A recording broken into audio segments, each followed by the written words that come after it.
appris encore cette session du Parlement que tout est brisé au Canada. Le coût de logement a doublé.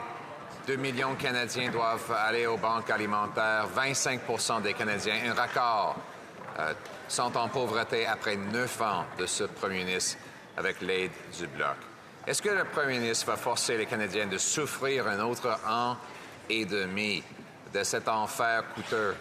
Ou est-ce qu'il va déclencher des élections maintenant pour que les Canadiens puissent élire un gouvernement qui va couper taxes et impôts, bâtir des logements, réparer les budgets et stopper les crimes? Si le chef du Parti conservateur se préoccupait vraiment de la crise de l'abordabilité à laquelle font face les Canadiens, il serait en train d'appuyer notre plan pour livrer des soins dentaires pour les aînés et les jeunes en dessous de 18 ans.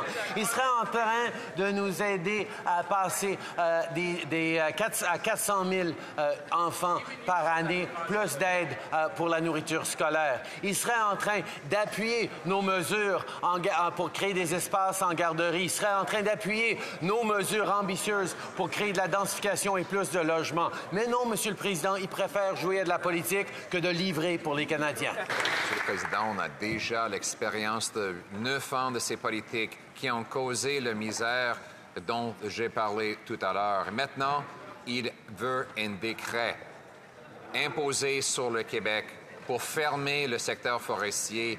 Et aujourd'hui, on a appris du ministère des Ressources naturelles du Québec que ça va tuer entre 2 400 et 30 000 emplois. Et le Bloc est silencieux. Monsieur le Président, Monsieur le Premier ministre va renverser ce décret radical pour qu'on puisse sauver les emplois de 30 000 travailleurs québécois.